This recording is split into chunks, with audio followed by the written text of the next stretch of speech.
Now, let's jump right into it. The bio on your website describes you as a lifelong athlete, which really threw me for a loop. I'm going to tell you, I've watched so many college performances of like the student athlete. So I want to ask you this. Listen, when you switched pursuits to acting during your college years, was there something in particular that made you take that switch and inspired you? Yeah, I feel like this is going to be a little too earnest for what I've seen from like what your shows typically are. But so yeah, I was really big into sports. My dad is a big athlete, and I got cancer my senior year of high school.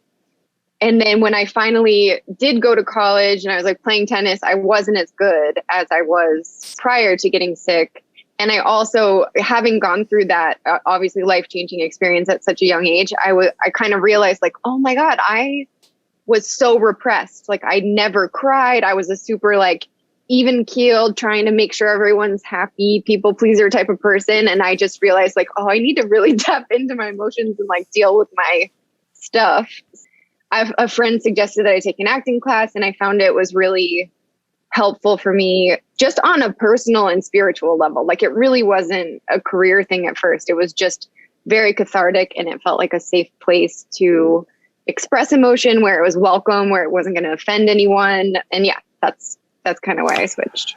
There's one particular guest I can think of, Escalante from Django Unchained, and he said, "You two are the only people we've ever talked to that have said the same thing. They didn't seek out acting. Acting was a sense of therapy for them, and I cannot relate for that because I love acting, and I knew I was always meant to do it. But the thing is that that's one thing most people don't talk about, and he can understand where I'm coming from."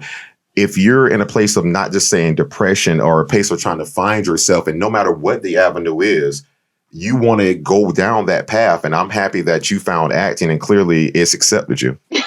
Well, that's still up in the air, I think. I loved your TikTok about what not to say to people who have cancer. That was such like a unique approach to, because usually like you don't really get like people are always so fluffy about that subject. Like, you know, they come at it with this ultra sensitivity. It was refreshing to see yourself who had went through that, like putting it out there that way so bluntly for people. I made sure to watch that before I did your interview.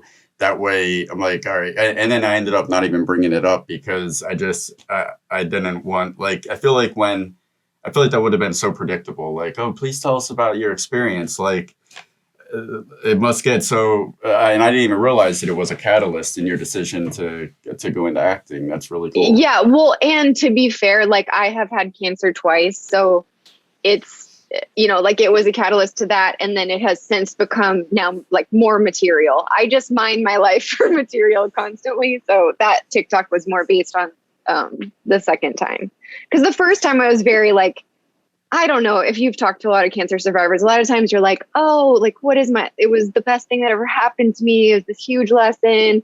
I realized all the people that I value in my life, blah, blah, blah. And then the second time you get it, you're like, wait, hold on. Like, I got the lesson. What's going on? Why is this?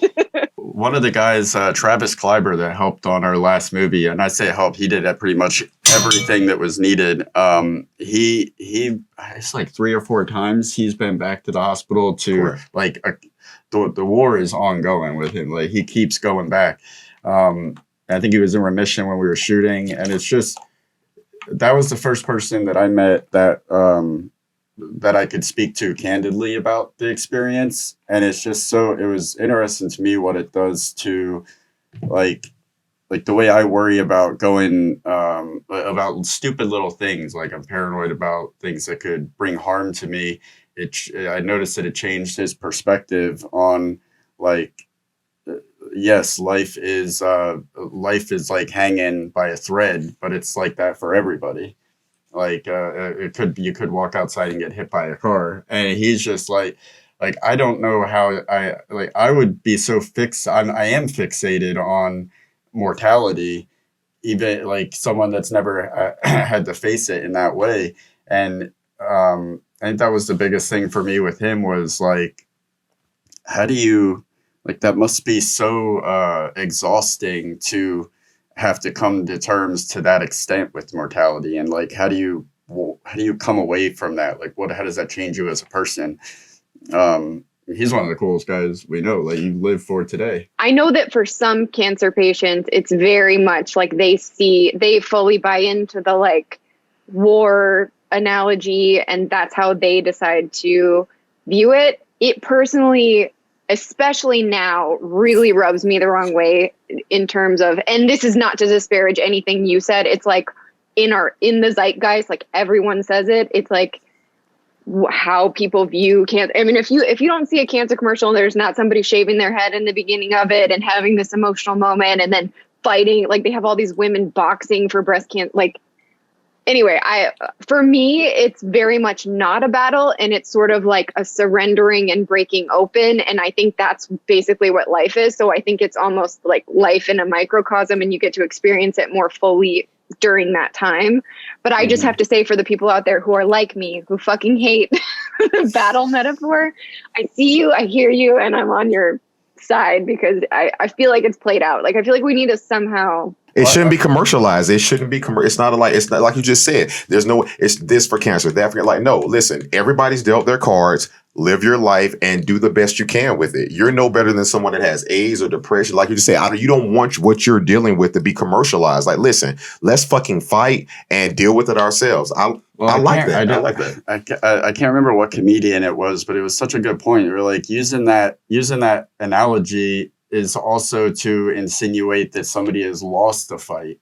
And yes, that's my biggest issue with it, is that, like, I know so many people who have passed away, and they in no way were weaker than me on any level, like in any realm of life. And that is what upsets me so much, because there's like even little boys I met the second time, like in the irradiation room, like you find out all these stories and you're like, that person, I don't know. I feel like it.